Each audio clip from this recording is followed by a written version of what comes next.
Streaming. Record. That's good. Stream. Both are up. I love this machine.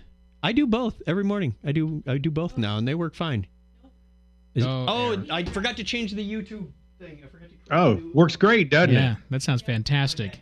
Way to set your wife up for failure, Chuck. You're supposed to work with her, not against her. My God.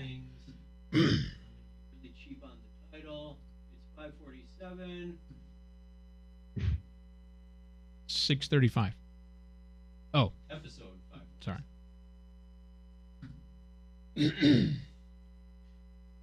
You may stream when ready. Wirecast. Every release, there's more settings to set. Streaming. Yes. In 2. Well, but from the time you hit the button, you got to count to like 3 before it's actually streaming. And there we are. Look at that. I'm looking for it. I got it. Oh. I don't see there anything. on the YouTube. Oh, I should turn off my phone. It's over here. Oh. With the usual, I delay. I should, about the YouTube delay. I'm going to pull it down on my phone, too, and watch and only respond when I see it show up on YouTube when you talk to me. That'd be nice. That'd help. Yeah. I have to type a comment to you, and then you'll Right, respond. yeah. Just like your show.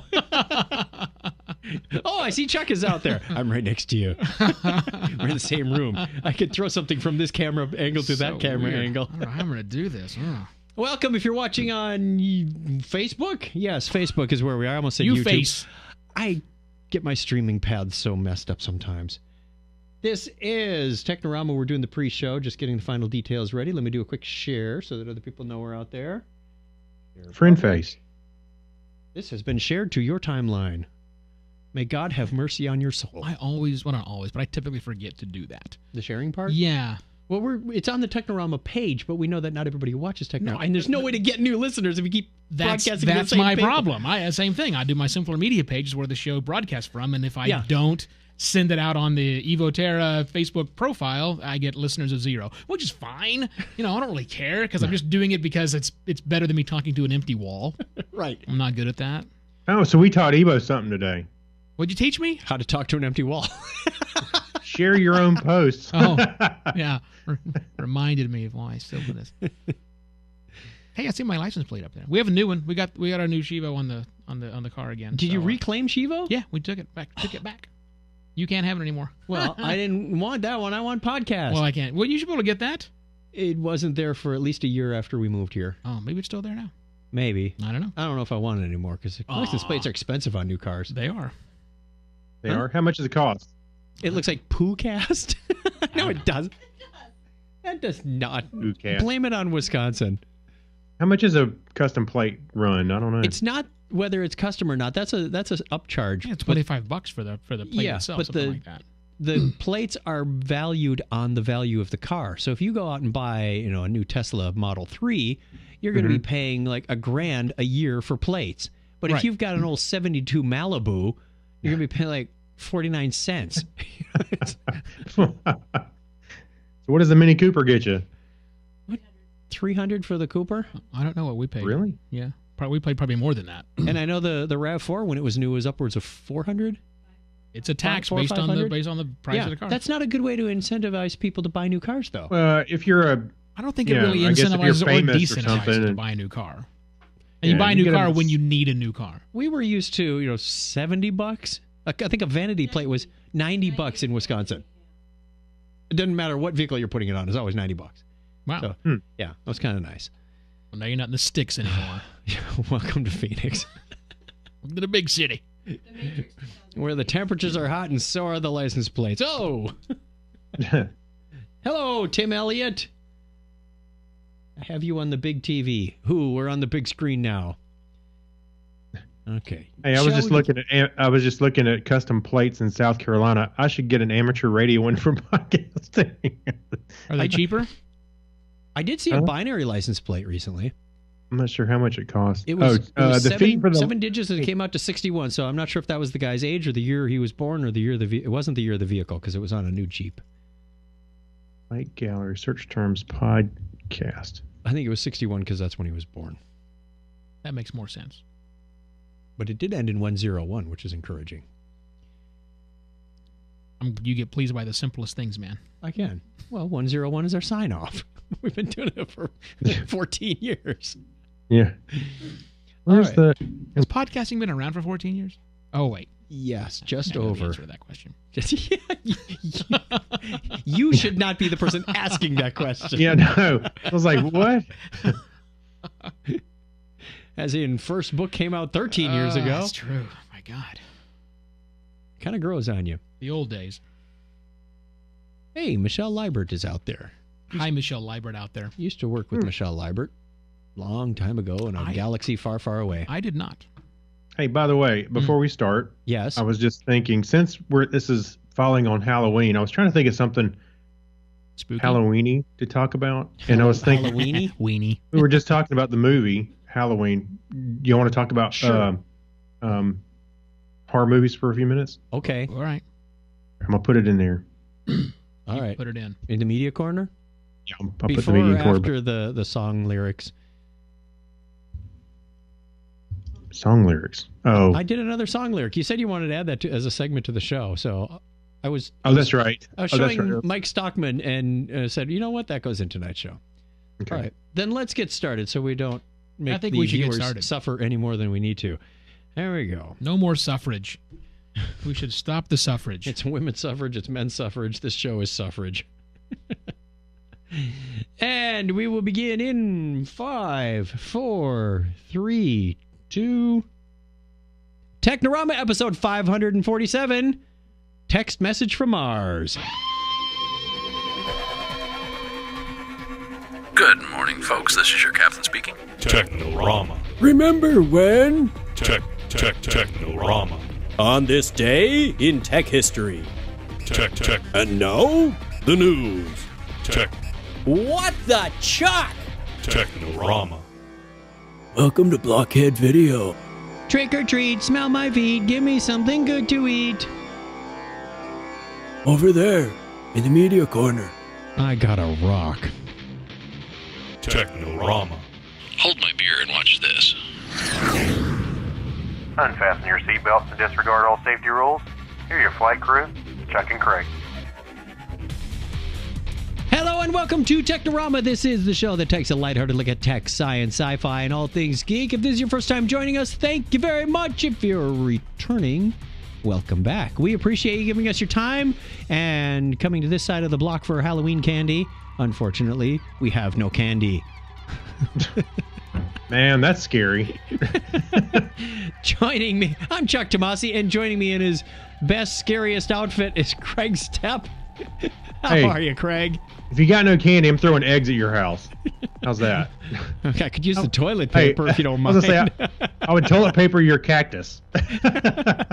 Also joining us in Cactus Country for the very first time, if you can believe this man has never been on Technorama before, but I was doing my homework. We had him on an interview years and years ago, but according to him, those don't count. There's no counts. They're not real.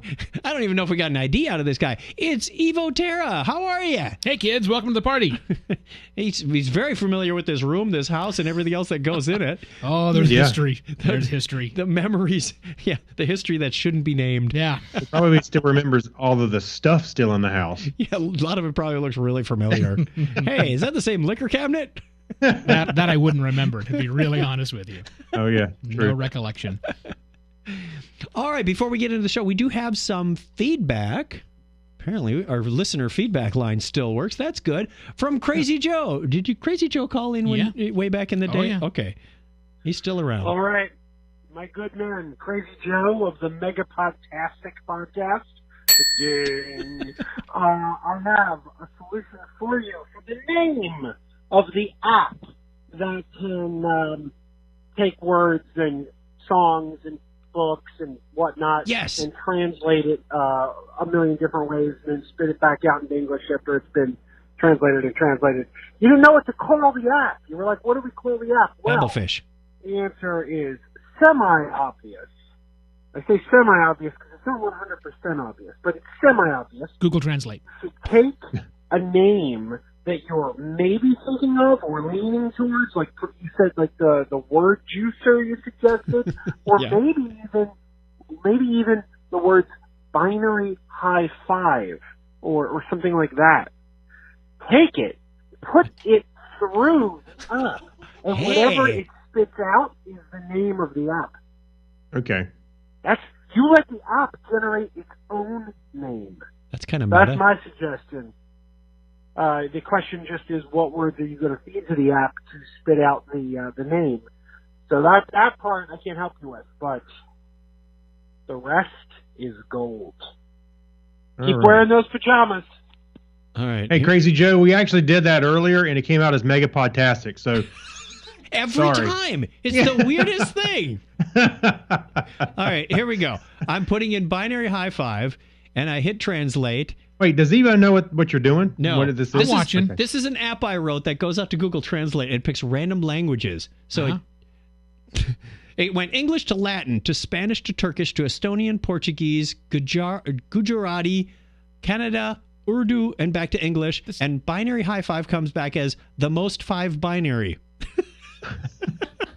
Wow, that was anticlimactic. All of that. No kidding. Most 5 high bear. That's funny. But the Google Translate did all the work for me. I understand. You know, and the app was fun to write, and it just did the work for me anyway. So welcome. You know, It's lost in translation. Yes. Right, got it. it didn't get as lost as we had hoped, though. But we're going to find out when we come back to this later. We have the safety dance Okay. that I did translate, and it's mostly the safety dance, but it changes into something else later in the song. It's not the safety dance anymore. Really? Yeah. Are we going to karaoke style this? It's really hard because the meter gets totally mashed. It came back as tell it to my heart from Taylor Dane. Oh, Not okay. quite. Not quite. All right. This is the part of the show where we do the history segment. We take this date in history and we look at birthdays and events. And in order to do this fairly and squarely, we're going to take our D20 wherever mine went. There it is. Oh, Roll it, Craig. Oh man. Oh. Hey Google, roll a D20. He doesn't have a real D20. What up? I got a 9. See, the thing you could lie right now and say what you got. But I got a 5. I got a 4. Oh, wow. I It's won. crappy 9 wins. You roll for initiative, and he gets it. I haven't rolled well on this show in a long time. Man. 5. I got it. This is to With a show that 9. there's no favoritism. So when we come up against weird names in the birthdays, I it's understand. not stacked against I anybody. don't have just one person to make fun of now. Got it. Okay. Yeah. Not apropos of nothing. Sorry. I'll let you figure out which one that's going to be. All right, on with the music. On this day in history for October 31st, 2018, this is the 304th day of the year in the Gregorian calendar. There are 61 days remaining in 2018. It's Craig's turn. It was on this date in 1517, Martin Luther posts his 95 Thesis on the door of the Castle Church in Wittenberg. That's feces, kids. That's what I Not said. Feces. Feces? No, What I did didn't you say smear on the feces. door? Did you have to get a PhD to understand that? He lit it on fire and ran quickly. Ding dong ditch. Yeah. Take that, Catholics. Happy Halloween. Yeah, let's. Your turn. Whose turn? My turn now? Oh, I Yes, get sir. it. Also, today in 1587, Leiden University Library opens its doors after its founding in 1575. And I'm sorry, what and why? Are there things I want to know It's a about library. that? Okay, They're good great. for geeks. Yeah. 105 years ago today, dedication of the Lincoln Highway, the first automobile highway across the United States. What number is that? I don't know. They didn't not have sure. the Lincoln They Highway. didn't What have a numbers. number. They didn't need numbers back then. Wow. It was only one. It was only one. October 31st, 1941, after 14 years of work, Mount Rushmore is completed. Thank you, Gutzon Borglum. It was also this date in 1943 that an F4U Corsair accomplishes the first the first successful radar-guided interception by a United States Navy or Marine Corps aircraft. F4U sounds like something that the kids would do Yeah. in texting if they don't want their parents to know what they're talking Yeah, I about. wasn't sure if I was supposed to read out the actual meaning of the acronym or just go. I went with it. That same date in 1961, the Soviet Union, Joseph Stalin's body is removed from Lenin's mausoleum, also known as the Lenin Tomb. And 45 years ago today, the Mount Joy prison helicopter escape happened.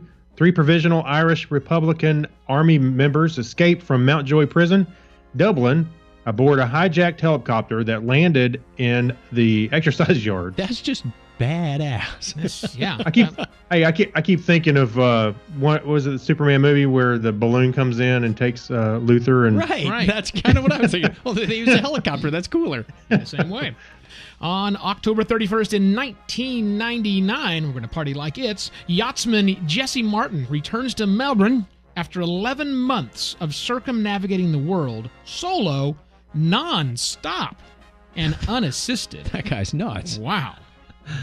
Also today in the year 2000, Soyuz TM-31 launches carrying the first resident crew to the International Space Station. The ISS has been crewed continuously since that time. For how long, we don't know, but, you know.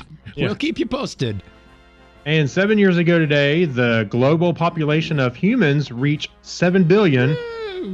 Of Yay those, for us. we don't know how many are intelligent, but there you go. This day is now recognized by the United Nations as the Day of 7 billion. Who named that? Catchy name, huh? And peace and harmony have existed ever since. We've reached the right number. We're going for 8. Yeah. Go for 8. It's like an auction. It was We have also to keep it at 7 billion, by the way. We can't go over, can't go under. It was also this day in 2014, just a few days ago. Well, years ago, does that matter? During a test flight, the VSS Enterprise, that's a Virgin Galactic experimental spacecraft test vehicle, suffered a catastrophic in-flight breakup and crashes in the Mojave Desert, California, once again ruining everyone's childhood dream of visiting space. Thanks, Richard Branson. Yeah. Happy birthday goes out on this date, too. This is where it gets entertaining, kids. Yeah. French archaeologist and author Anne-Claude de Caillou, born on this date in 1692. I make it rhyme. Italian physician, physicist, and academic Laura Bassi was born 307 years ago today.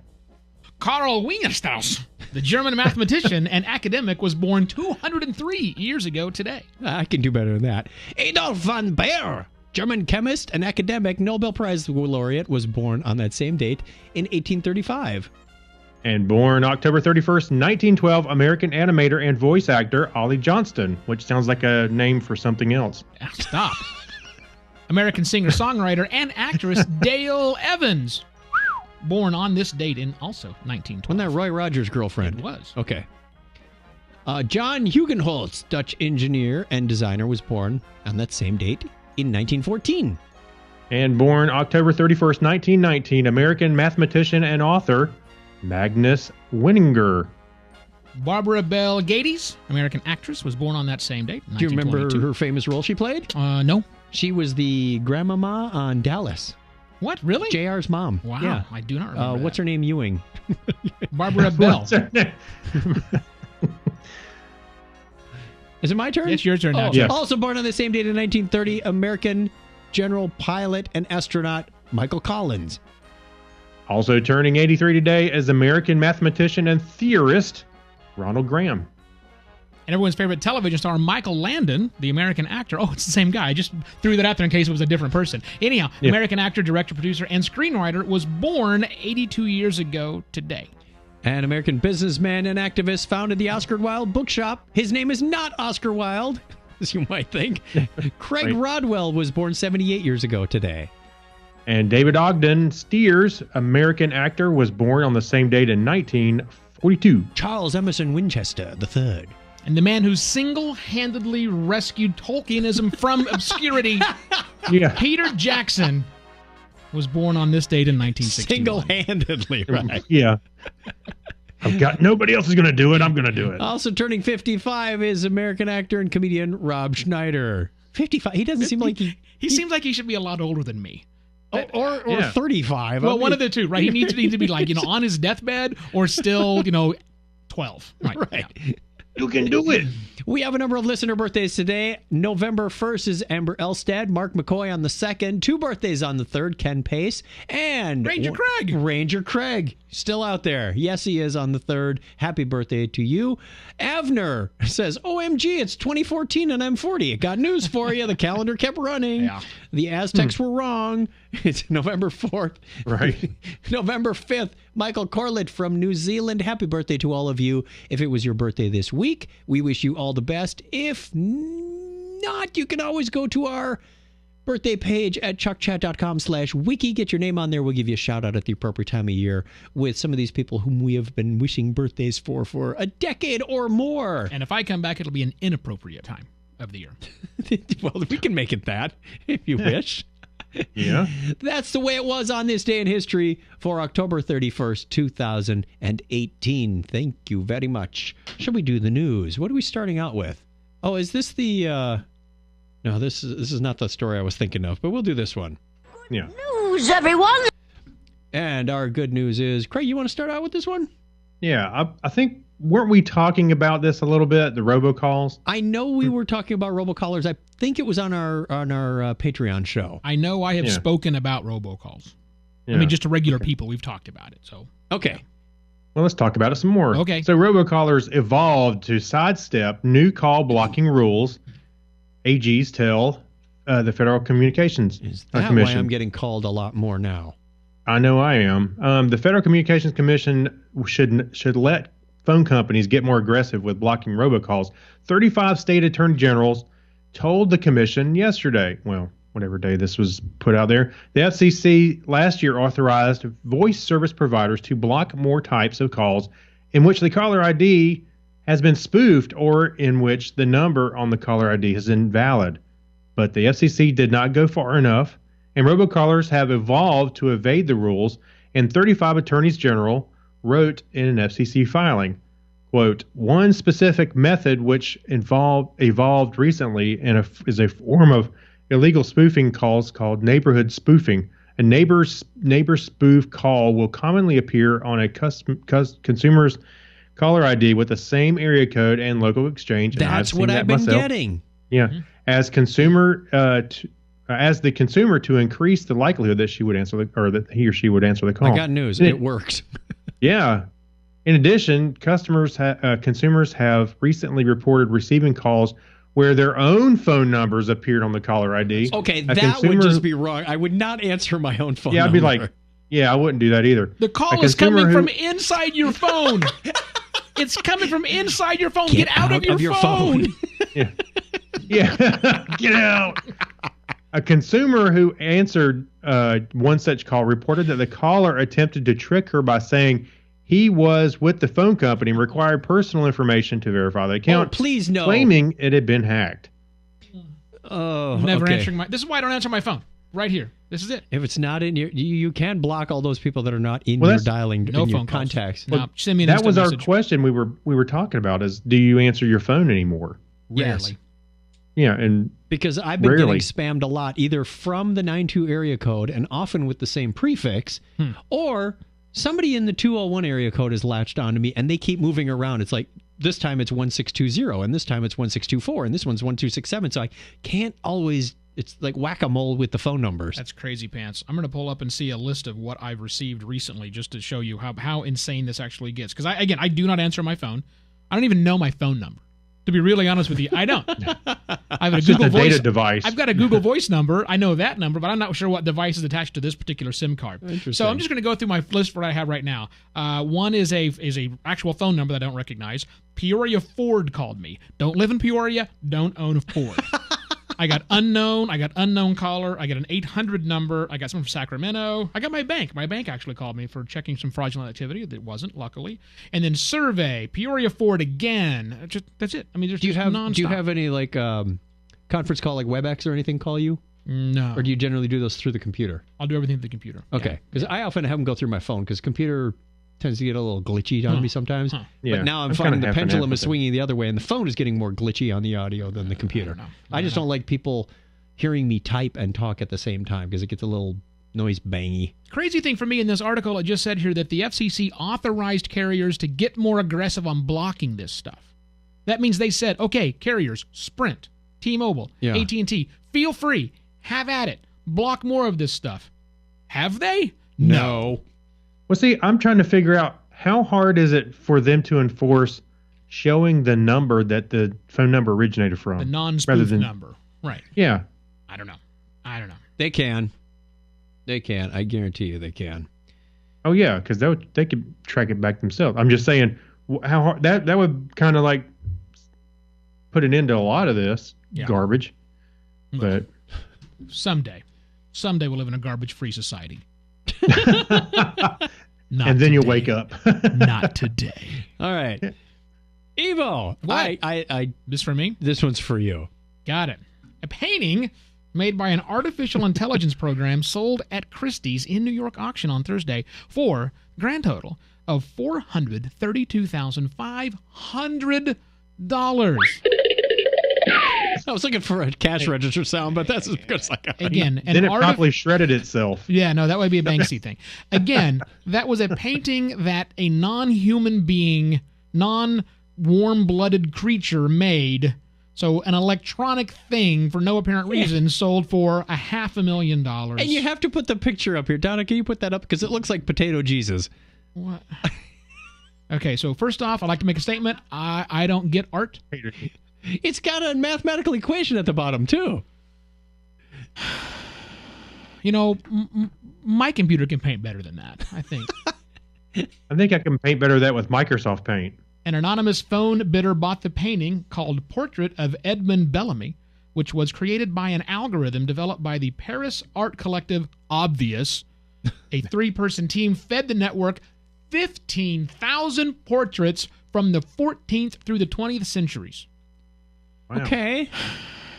Yeah, New York Times reported that works from Andy Warhol and Roy Lichtenstein hung near the AI-generated portrait of their week. Talking about rolling over in the graves, fella. Those sold for only $75,000 and $87,000, respectively. We didn't end up with, like, dogs playing poker or anything. I find that interesting. Wow, that is completely and totally insane. So I think the elephant paints better pictures than this. I think so too. Yeah, of course that's cruel, but you know there was no robots being forced into slavery to do this thing. But yeah, nonetheless. So someone made this comment. Who's the name here? What's that? Robbie Barrett said he is an artist, and he said that the Obvious used a code that he had written. But released publicly. Okay, great. Public domain now, buddy. Okay. Obvious confirmed to the website here that they did, in fact, pull from Barrett's work, but altered the code. To which he said, am I crazy for thinking that they really just used my network and are selling the results? Yes. Welcome to capitalism, my friend. You've been had.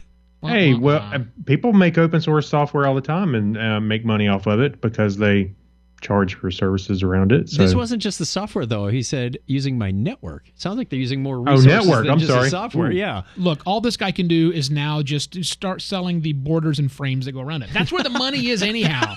Who wants to pay? Why does it cost me $90 to have this damn thing framed? Really? It's like $3 worth of materials here. What's the $87 going towards? It's finally handcrafted. I don't think you can outdo the $475,000, though. That's an expensive frame. That's you'd have to get a hand tooling. A lot of gold leaf. Yeah. On to our next news story. That Potato Jesus picture just cracks me up, though. Potato Jesus. We saw a Potato Jesus like painting in Notre Dame. There was a painting that was out for cleaning, and they put up this temporary picture in its place. Post-it note. And it was really low grade. I mean, it was. Wow. I wish Lisa had gotten a picture of it because she's the one who spotted it. By the time she told me, we were already too far down, and the crowd of people has sort of pushed that direction. Next news story. Tim Berners-Lee, the founder of the World Wide Web, thinks it's broken, and he has a plan to fix it. Great. Yay. Get rid of spammers Finally. and trollers. So we can get rid of the fake news. Right. The British computer scientist has announced a new project that hopes will radically change his creation of giving people full control over their data. Tim Berners-Lee says, "This is why I have, over recent years, been working with a few people at MIT and elsewhere to develop Solid, an open source project to restore the power and agency of individuals on the web. Solid changes the current model where users have to hand over personal data to digital giants in exchange for perceived value. As we've all discovered, this hasn't been in our best interests. Solid is how we evolve the web in order to restore balance." Kind of like midichlorians, I guess. By giving every one of us complete control over data, personal or not, in a revolutionary way. Solid is a platform built using the existing web. It gives every user a choice about where data is stored, which specific people and groups can access select elements, and which apps you use. It allows you, your family and colleagues to link and share data with anyone. It allows people to look at the same data with different apps at the same time. Solid unleashes incredible opportunities for creativity, problem solving, and commerce. It slices, it dices, it makes julienne fries. It will empower individuals, developers, and businesses with entirely new ways to conceive, build, and find innovative, trusted, and beneficial applications and services. I see multiple market possibilities, including solid apps and solid data storage. I'm going to be a bit skeptical on this. I mean, I love the idea. I love the principle. Yep. But it sounds like there are a crap ton of decisions that might need to be made just before I can watch this pirated video that I downloaded. And by the time things like this utopian society get implemented, they're usually whitewashed down to the point where we're back where we started. Yeah.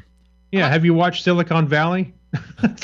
That was the whole thing. Is they were making a decentralized internet, and every time they come around to something, they always get pushed back to where they started at.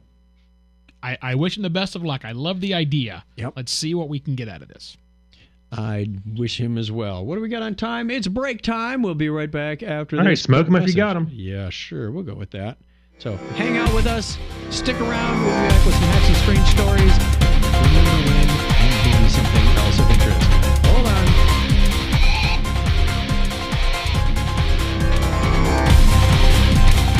Hi, I'm Nisha, the host of Nutty Bites.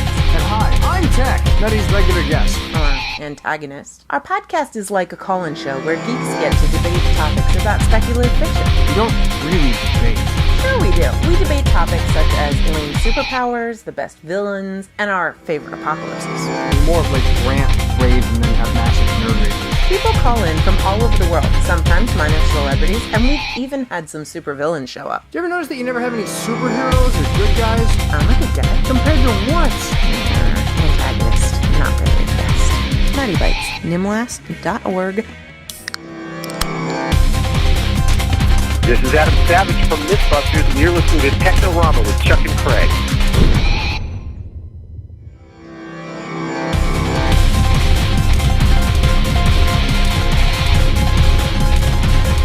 See, I told you that'd be short. All right, Craig. Oh, is that over yet? Man. That is over. What do we totally missed a chance for that's what she said, but anyhow, continue. Fine, Right. we'll do it anyway. On with the hacks and strange stories. Now it's your turn. Whose turn? Who, me? Craig. Oh, Well-oiled machine, gentlemen. Well-oiled Every machine. time. one of these years we'll get it right. So anyway, We're a like Chinese one of those woman. trailer parks that says no tornadoes in like 3 days. We've had no podcast mistakes in 0 shows. Yeah, we'll reset the counter. Right, it's a days, but it gets to 6 and then 7. Nope, just flip it back to 0, man. There's no Every way we're Sunday getting night through it. it's back to 0. All right, so a Chinese woman recently found herself unable to use her fingers on her right hand after spending an entire week-long vacation playing video games on her smartphone. Huh. Let me repeat that. A week-long vacation playing video games on her smartphone. Some vacation. Why didn't you just stay at home? Yeah, so maybe she did. So an unnamed woman from Changsha in China's Hunan province. This is awesome. I was like, I just came back from living in 4 years in Asia. I'm enjoying this. Please continue, Craig. You think you can do better? Yes, he can. Probably can. On this front, yes. Okay. Well, anyway, she reportedly took a week off from work and spent all that time playing on her smartphone, according to a Pair video recently Yes, documenting you said her. Pair right. Yeah. You got the fruit down, man. I'm about to hurl some fruit that way. A pair video documenting her bizarre case. The only time she put down her phone was when she slept. Seems smart to me. Usually I hit my face with it if I'm trying to. Thunk. After a few days, she started experiencing severe pain in her right hand, and she kept playing until her fingers became stuck in the smartphone holding position. And she found herself unable to flex them. It was only after the fingers on her right hand became completely paralyzed that the woman sought medical attention at a local hospital.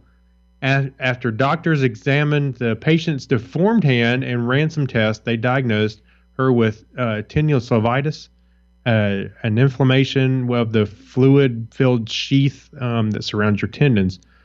Tendinosynovitis is usually caused by immense strain from overuse and repetitive usage of a particular joint. And in this particular case, it was the result of the woman grasping her phone for many hours on end, several days in a row. So luckily for this avid gamer, the doctors were able to administer her treatment, and she was soon regained full control of her fingers. It is unclear whether she will start playing on her phone again as this happened. Maybe she'll start using a stylus. Or take a break every hour or so. I've done that. Not necessarily with the phone, but I've done repetitive stuff with my hands, and they just start locking up. Like, oh man, well, I'm stuck. I remember my mom. We were playing like Pac-Man on the Atari 2600. I remember she's playing. She's just going, "Ow, ow, ow!" And we look over, and she's got a cramp in her thumb because if you hit the button on the Atari version, you could go faster or something like that. And those Atari joysticks were so ergonomic, weren't they?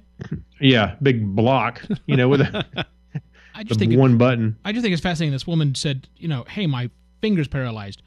Good news, everyone. I have 4 more. Man. And speaking of more, there's more crazy news from one of my favorite sites, Oddity Central. Eva, you might enjoy this one just from the title. You want me to try that, or are you going to give it a shot? Go for it. All on me. Shop owners ask robbers... Wait. Try that one time. Rewind. Shop owner asks robbers to come back later if they want more money. They listen, get arrested. News at 11. I love titles that just tell you the entire story. A group of 6 idiot delinquents have been dubbed the dumbest robbers in Belgium after falling for a trick so simple that Dumb and Dumber could see through it. This sounds like a challenge. The unbelievably stupid robbery attempt took place on Saturday when a group of 6 armed men walked into an e-cig shop on the outskirts of the Belgian city of Charleroi. They asked the owner, I did that in a Thai accent, they asked the owner to empty the register to give him the money. He was in the middle of the afternoon, or it was the middle of the afternoon, so the quick-thinking salesman told them that he barely had sold anything, and that if they really wanted to make some money, they should come back at closing time. Solid advice. Solid advice thus far. He even tried to sweeten the deal by telling the robbers that they could probably walk away with 2,000 or 3,000 euros if they thought. Oh, let me translate that to American dollars. That's $2,000 to $3,000. But what respectable criminals would fall for that stupid trick, right? Well, these idiots that are pictured right here in the head shop. Sorry, e-cigarette shop. Anyhow, he told them to come back at 3 p.m. because that was not the best time to hold up a store at 3 p.m. Good God, the shop owner. I know my hold-up times. You're not in peak hold-up times. Right. Hey, man, you take $1,000 right now, but if you come back tonight, you might be able to take more. So this guy says that currently there's some pushing and shoving. He didn't give them anything at all, but again, he repeated if they come back later, he would have 2,000, maybe 3,000 euros. And after talking it over themselves, the 6 men left the shop. 6. There wasn't a bright one in the bunch. There's 6 of them. 6 boobs left the shop, and the owner then, as being not the boob, called the cops. Told the cops what happened, including the part about telling him to return at closing time.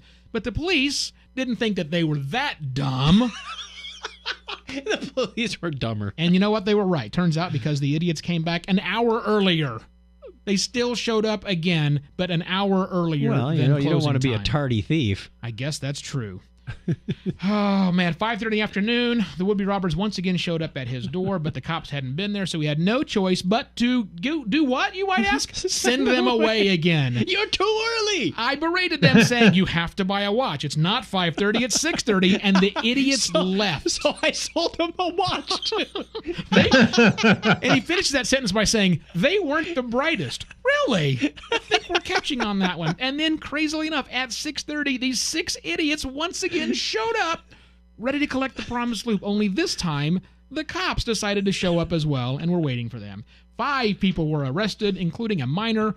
with the sixth offender managing to escape. How did they escape? They came back 3 times. That's when at 5:30 the guy calls the police and go, "You didn't think they'd show up. They showed up." Shop owner says, "I like a comedy." They are being now called the worst robbers in Belgium. How do you live something like that down? Wow. You could never go to those robbery parties again. Show your That kind of reminds me of this guy came in to rob a store and he wanted cigarettes. And then the guy said, "I need to see your ID." And he gave it to him. Wow. For the cigarette. To steal That's the a cigarette. brilliant idea. Yeah. Brilliant. Like the guy who signs his name on the soaped windows or the graffiti. Idiots. Hey, There's by the way, Chuck, always we more. got Yes. we got a problem. We got a problem. What's the problem? You posted the birthday. You announced the birthdays for November 1 Yes. through 5. Yes. That's the next week coming up. That's the week coming up. The show goes Okay. out on the 31st, so we need everything from the 31st But we also- through the 6th. We also haven't called out any of them for the time we were out. You really want to go through that? We ran out of music just getting through Do the it ones real we quick. had. Do it Okay, real quick. because we Yeah. have been out for a while. Let's do this as quickly as humanly possible. John Durhold, Joe Doe on the 6th. October 9th had 2 birthdays. Itsuko Rumke and Mario. Victor Cahiao on the 10th. Like, ow! He's still out there in South Dakota now. I know.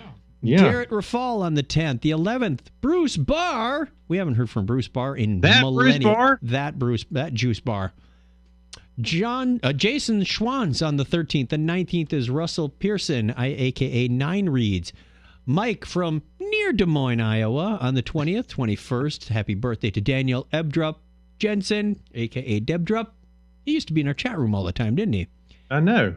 21st is also Justin Deal, a.k.a. Null Operations. We saw him until recently. He wasn't at this past Dragon Con. Maybe not 17. Was he at 17? I know he was at many Dragon Cons in the past. I don't remember if he was. They all kind of blend together once you start thinking of the past ones. I know. It's hard to discern. Unless you have a badge in the picture, you can't tell which year it was from. Yeah. Zach on the 22nd, as well as Cassandra from Canada. The 25th, Mad Marv, our favorite and first Patreon, spelled Kyle, but pronounced Marv. Hope that helps. Still get a kick out of that. Happy birthday on the 25th. Also to Human Shield, Britt on tour, and Scott from Minneapolis. 28th was Dylan Lakaida from San Antonio, and Big Jim Clark from formerly from Mega Podtastic, because Joe is flying. Well, he's not solo. He's flying with his wife right now. And Mega As he should. Podtastic is on hold with guests on the 29th. And Wolf Geek from Indiana. There, am I all caught up? Yeah, now we're good. Is that your idea of going through it fast? Because anyhow. Got to stop and make comments once in a while. All right, just checking. We did the Hacks and Strange Stories. Shout out to the chat room. What do we have? I see Kathy Spurgeon Luke. Kathy Luke, we haven't heard from her in a long time either. Yeah. I see Kathy's. How's your son? Yeah, Kathy, Michael King. Michael King, Mark Willman. Tom Brote. Old childhood friend, Tom Brote. John Miller Jr., Scott Tyler, Mike Stockman, Ann Anderton. Mike Robinson. John Clifford. Teresa Same. Tim Elliott. Sheila D. Sheila D. Hi, honey. See, I'm really here. She was. I don't know if all these people are still watching, but they were at one point when we go through the chat. She said, "Oh, Evo is on here. I'll disconnect." Right. Now she knows where I am. She knows he wasn't lying when he said, "I'm going over to Chuck's house." She was checking on you. This is my AI version of me here. I'm gonna do a painting in just a moment. We did do that story about the guy model from decoy. What was he from Mexico? And he said, "I'm going out for cigarettes," and he went to the soccer match in Russia. Oh, he came back they have like a month cigarettes later. there. No problem. No problem. So on the last show, I believe it was, we announced that application that Crazy Joe was talking about, and we said we are going to try and make this a regular part of the show lineup. So whatever we call this application, the what was it? The most awesome safety? No, the most awesome binary app. Anyway. It needs a better name. It needs a better name. It doesn't really roll off the tongue. Hey, call in and let us know if you got a better one. And I have taken the safety dance, the big hit from the 80s, right? Men Without Hats. And I ran this through, and this is the safety dance as translated from English to Spanish, to Ukrainian to Welsh, then Latvian, Bengali, Albanian, back to Latvian, Russia, and English. There's like 4 or 5 of those languages there are all Russian. They're just spelled wrong, right? I mean, Ukrainian, Latvian, Albanian, and Russian. Sure, why not? Okay, so it doesn't remain the safety dance until the end. This is where it gets a little crazy. And it almost sounds like we're in trouble and we need to get out of here. Okay? You want to sing this? You want to try to sing it? Oh, if you want, we can dance. We can leave our friends behind. Because your friends are not dancers, and if they don't dance, well, they're not friends of mine. No. Well, they're not my friends. Oh, they're not my friends. Sorry. I say that we can go where we want, a place that you cannot find, and we can act as we can from another country, leakage current, and we can dance if we want. We can jump. We can leave our friends behind, because our friends are not dancers, and if they don't dance, well, they are not my friends. Very good. I say we can go where we can go, where we cannot find it, and we can act as we can from another country. Throw back and we can dance. Dance. Wait, it gets crazier. We can want to be new at night, and we can go far along the path, and we can keep our hat on our feet, and suddenly the victory over raindrops. I say, if we can work, and if I'm not to, no one wants it. You can ensure incredibly and completely. And I can work as imbeciles. I can dance. We can control all the dances. We can jump, dance, walls. We can dance. Everyone sees your hands. Close. We're getting close. This is where it goes off the rails. We can dance. Anyone who takes advantage of this opportunity. Security. Good dance for safety. Wait. Oh, beach dance, security. Security. Safe valley. We can dance if we want. We have all our lives and minerals. Although we abuse it, we will not lose it. Okay. We are lost it. I say that if we want to leave our friends, we can dance. Because our friends are not dancers, and if they don't dance, well, they're not my friends. I can dance. We can control all the dances. My God. This is so hard to say in character. Is this over yet? Not yet. It's coming. Where was I? We can dance. We can jump, dance, walls. We can dance. Everyone sees your hands. We can dance. We can use this opportunity to dance around the world. Good dance for safety. On beach dance. Good dance for safety. Good dance for safety. Oh, yeah. Safety dance. Valley of security. Oh, it's a security dance. This is a safe dance. Well, this is a dance. Oh, it is a security dance. Oh, it's a security dance. Oh, it's a security dance. Oh, it's a security dance. As we fade out, it's now the security dance. It's trickier than it sounds, isn't it? That was not easy.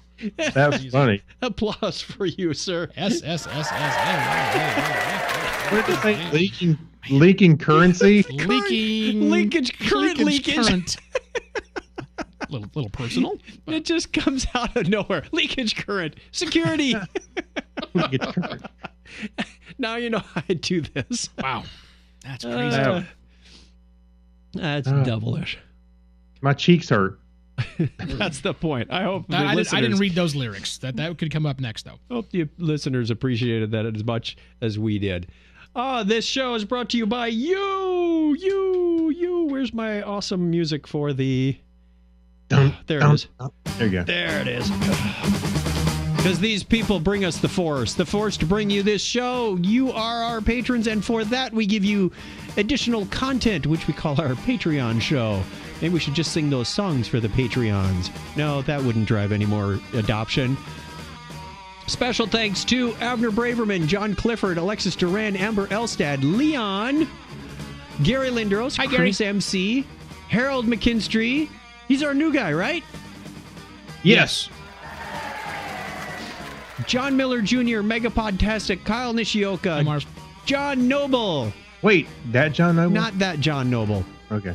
Jorga Schrawen, Night Gig Studios, Saturday Morning Media, Steve Therian, Ben Vaughn, and Mike Wills. Thank you to all of you who contribute and keep the show going, offset the cost of hardware, software, hosting, bandwidth, and anything else we might need to put this ludicrous insanity together that we call. Do I get a piece of the action for this show?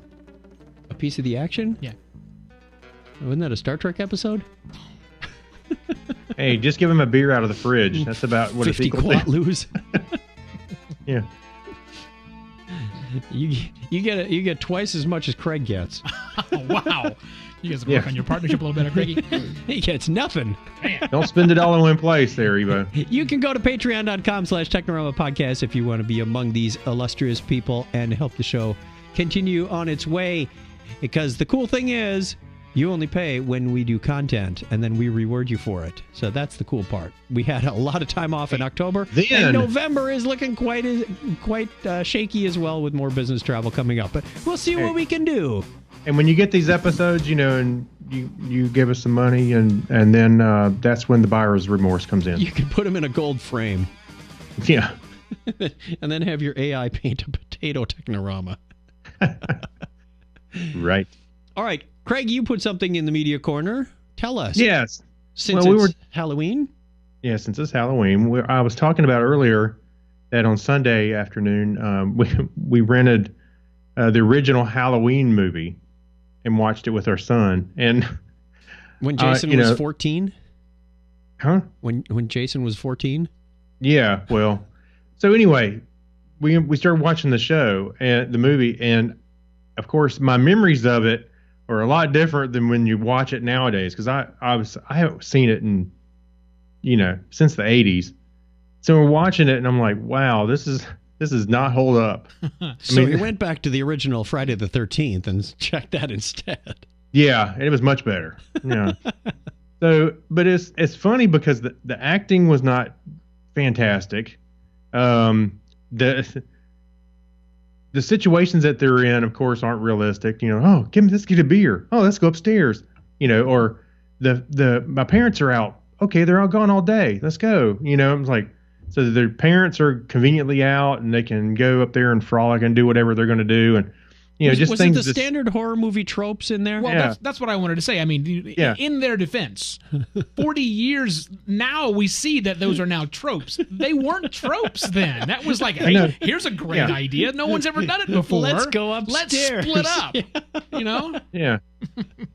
But there's a couple of scenes where Jamie Lee Curtis just happens to not have the keys in her pocket that she put in there earlier, and things like the girl went out.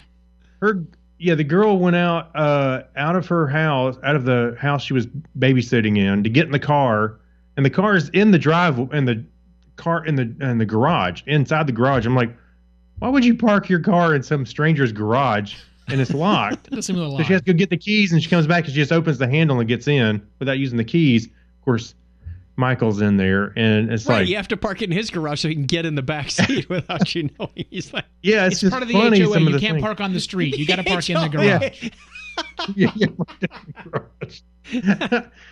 But it's funny. Yeah, that's what I was getting at was some of all those tropes. It did probably set precedents for a lot of those that we see going forward, but it was just obviously does not hold up. It's just kind of funny, except for Jamie Lee Curtis. She held up. Well, like I said, when we talked about this earlier, I think out of everyone in the movie, she was the only actress. The only person who's a professional actor was her. Yes. The others were trying to kickstart their careers and failed miserably. Yeah, probably. Well, she also had some street cred behind her family. She came about it honestly. That is true. Yeah. She definitely had a leg up. Like Drew Barrymore. Yeah, that's true. Exactly the same. So, what other movies do you think you finally think back on, and then you go watch it, and it's like, oof, like horror movies? I haven't had the guts to go watch any old movies. Well, and that's not a bad strategy, because your memories of things are A, faulty, and B, probably better than things actually were. Well, and when you were 14, you were watching the movie for a different reason, just to see some boobs. Yeah, right. Yeah. The errant boob shot is always an important thing. But right, and you don't have the same experiences. You don't really get what things are anymore. You don't know what bad writing is at that age. That is true. Well, unless it's really obvious. That's true, right? But sometimes that's kind of funny. Should get the keys to the car, he asked. Yeah. Oh, my name. No. Your name. Well, I mean, Hey. when's the last time you watched Rosemary's Baby? I mean, this movie was 1970. I'm going to say 2. Yeah. It's been out for a long time, and this was universally thought to be like the most frightening thing. It was just flat out terrifying to people. And now? You could play this at 3:00 on a Sunday. It is. There's nothing In church. Yeah, In church? yeah. It is very not what we now know as horror. It's just. I mean, it is a horror film, obviously, but yeah, they just don't really have the credit anymore. Have you seen The Shining lately? I watched that about 2 years ago. Okay, what'd you think? I thought it still held up pretty well. Yeah. I mean, watching Johnny go a little Right. psycho towards the end. And those twins with the bloody elevator. I mean, yeah. that's still that's in my head. I haven't seen it probably in 20 years, but it's still not going away. Exactly. There are some classic shots in there that the lady in the bathtub. Yeah, right. Yeah. That's Well, still, that made it into Ready Player One. That's, that's how right, it iconic did. that stuff yeah, is. right. was that in Ready Player One? The elevator scene was, but it Oh, wasn't yes, quite the the elevator exact same scene, thing, yes. was it? So, Yeah. And the lady in the tub. Yeah. They had a little bit out of sequence, but it was Okay. Yeah. It was solid. Here, I tell you what. Go ahead. I mean, go ahead. Go ahead, no. Eva. No, I'm going to slightly change topics, but it's still in the horror genre, so continue. Oh. Well, I was also gonna throw out there Nightmare on Elm Street. That's That I was don't- not I holding don't up think well that's at gonna all. hold up. No, I you saw know, Freddy that Krueger was maybe like pushing over a 8 years trash ago. can and stuff like Yeah. that. It's like, really? This So, but I will give the two of you gentlemen and our listeners a homework assignment. Okay. Okay. So while I was spending my time in Thailand, you guys might know I was the co-host of the Bangkok podcast. And my co-host, Greg Jorgens, by the way, the Bangkok podcast continues even without me. It's on season 3 now. It's going really, really well. Another guy named Ed has joined, and it's a great show. All right. They recently had an episode where they talked about Thai horror movies. Because there's a whole film scene in Thailand. Yeah. And they have a rich history, especially because the ghost culture in Thailand is so prevalent. It's very different what a Thai ghost is to our Western sensibilities of what ghosts are. Very, very different. Is it more like the Mexican? I wouldn't even call that. It's Okay. I mean, they're not really ghosts as much as they're still people, and you wouldn't know that they're ghosts except they can like do crazy things like extend their arms for 16 feet. It's just really bizarre stuff. Like Elastigirl. But so yeah, exactly, kind of like that. But that's how you know that they're really dead. Anyhow, Elastigirl is a zombie. Kind of makes no sense. But one of both of those guys say that there is a movie called Shudder. Shutter, as in a camera, like like Shudder. Now, make sure you get the Thai version, not the horrible American remake, and not even the either Japanese or Korean one that I watched. I couldn't find the Thai version. And both of these guys, Greg and Ed, are telling me how terrifying this. And these are grown men. Ed is in his mid-50s. Greg is in mid-40s. These are big guys. They did not grow up in sheltered life, and they said this was the most terrifying thing they've ever watched.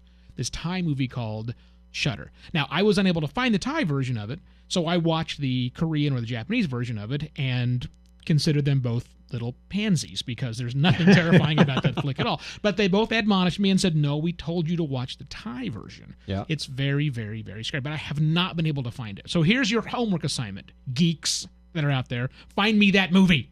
Okay. I want to see Shudder, the Thai version. I don't know what year it came out in, but they didn't make a remake in Thailand. Is it on 2004. IMDb? Craig, are you looking at IMDb? Yeah, it came out in 2004 And there you go. Okay. And both the guys were in Thailand at that time, so yeah, relatively new. So it's not an old movie, you know. It's 15 years old, but it should hold up and it should terrify the pants off of you. Or I get to call up on the show and tell them they're all pansies. All right, I'm going to see if I can find it. You are the man. I appreciate that.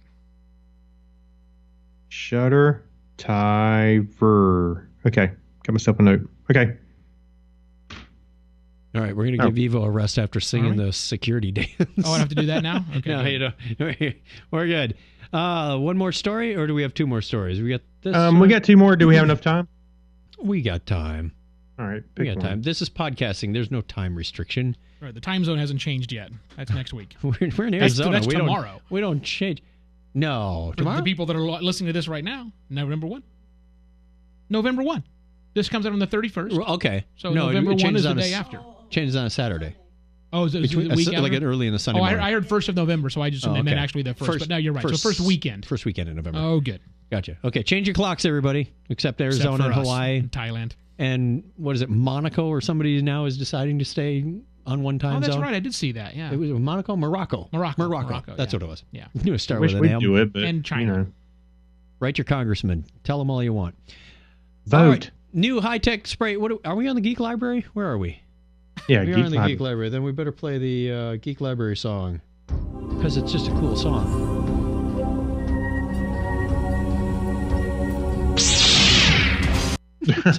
Sorry. And the lightsaber got thrown in there. It almost sounds like a lightsaber. Listen. It's a theremin more of a thing. It's right there.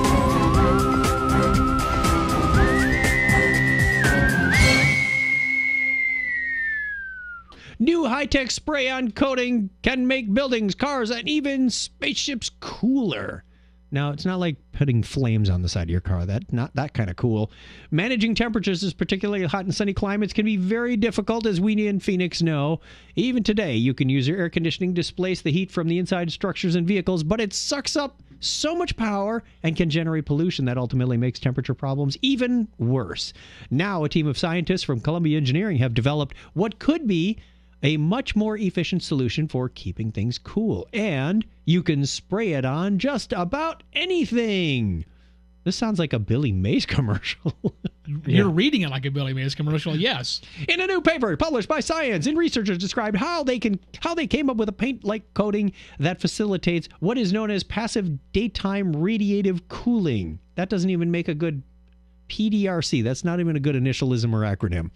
PDRC occurs when a surface can efficiently radiate heat and reflect sunlight to a degree that it cools itself even if it's sitting in direct sunlight. Hey, we may want this on some cars in Phoenix. No kidding. Blindingly white paint is often thought of as a simple way to keep something cooler in the sun than it might normally be, but as Columbia explains, it's not nearly as effective as it could be. Pigments in paint tend to absorb certain wavelengths of light, even if they're lightly colored. So researchers had to come up with something completely different. That's how color works, yes. by the way. Anyhow. you actually see what's reflected. Yeah. So green Everything isn't else- green because it's reflecting It's everything green. else that is absorbing. Isn't that bizarre when you think about it? I know. It blows your total mind, yeah. Like, I see green. Right, but it's not green. Their newly invented coating has nano to microscale air voids that act as spontaneous air cooler, which is a very technical and fancy way of saying that the coating is great at keeping itself cool all on its own. Quote, the air voids in the porous polymer scatter the reflective sunlight due to the difference in the refractive index between blah, blah, blah surrounding polymer, blah, blah, blah. This is all technical stuff that I think my chemical engineering PhD daughter might understand. Yeah. The polymer turns white and thus avoids solar heating, while its intrinsic emittance causes it to efficiently lose heat to the sky. Interesting. It sounds great, but the best news is that it can be applied to just about anything, from cars to spaceships and even entire buildings. The team believes that their invention, I wouldn't apply it to your windows, though you wouldn't be able to see out of the windows. Invention would be an invaluable resource for developing countries in sweltering climates where air conditioning is impractical or unavailable. I want it now. Yeah, third world countries or not, we could use it in Look, a lot they of... can't afford it. We can. We'll beta test it for you. And get the cost down. Can you do the shirts and things like that with this? I mean, clearly you can't put it on your skin because there's the whole. If it's polymer based, that would imply it's flexible, right? Exactly. That's what I'm thinking. So spray this on clothes because the idea is this thing it loses more heat. Oh, self-cooling. Than it gains. So because it's pulling heat from my body. It's sitting this 98.6 degree heater that's right underneath it. Right. So if it's wicking that heat away from me as it's radiating it outward, that sounds awesome. I think I need to run this by my PhD. It sounds like something you wouldn't want to daughter. get drunk and fall asleep with, though, because you'd be dead. Man suffers from hypothermia in the middle of Phoenix in July. Hey, I remember those space blankets that everybody was buying? Yes. I'm talking about a long time ago when they first started coming Those out. little And, thin foil ones. Mylar blankets. yeah, and people, I remember a story where somebody was laying on the beach with one and they basically cooked themselves? Dried up. Yeah. They just like a died. Like a raisin. Hey, look, it's a pharaoh. I mean, can you imagine thinking that's a good idea to lay on that at the beach? That sounds like a bad idea. If it was reflective, they probably thought they were going to give themselves a nice tan. Well, it wasn't nice. Yeah, they got one, but yeah. That freaked me out as a kid, though. That freaked me out as a kid, though. Just thinking about that. Space blankets? Yeah, just laying on the beach with something like that. Did you watch Better Call Saul? Yeah. I haven't. I'm not current with it. No. Chuck McGill and his whole space blanket thing. Yeah, his brother. His brother. That was everything reflective because he's allergic to electricity. Oh yeah, that's right. Oh, you mean you're crazy? Okay, got it. No, it's a real thing. If you haven't seen Better Call Saul, it's like a prequel for Breaking Bad. So good, very good. And he wasn't even Saul Goodman at the time either. No, not yet. Jimmy McGill. He did explain where he got the name. Oh, yeah. Saul Goodman. Yeah. So you know it's coming. We're getting there. It was very subtle and very quick. He goes, "Hey, why you use that name? Saul Good. It's all good, man." Yeah. All right, that brings us to near the end. What? By the way, Britton Lineberger, I think he threw this in here for the horror movies we were talking about, and he said Omen. Omen. Yeah, Damien. You know, that movie did freak me out when I was younger. That movie freaked my cousin out so much he named her firstborn son that. And now we know why. 27 years later. Anyway. Hey, I had a friend, his family owned a video store, and so we would always get the movies, when they come out on, I think it was like Thursdays or something. They come in Tuesday or Thursday.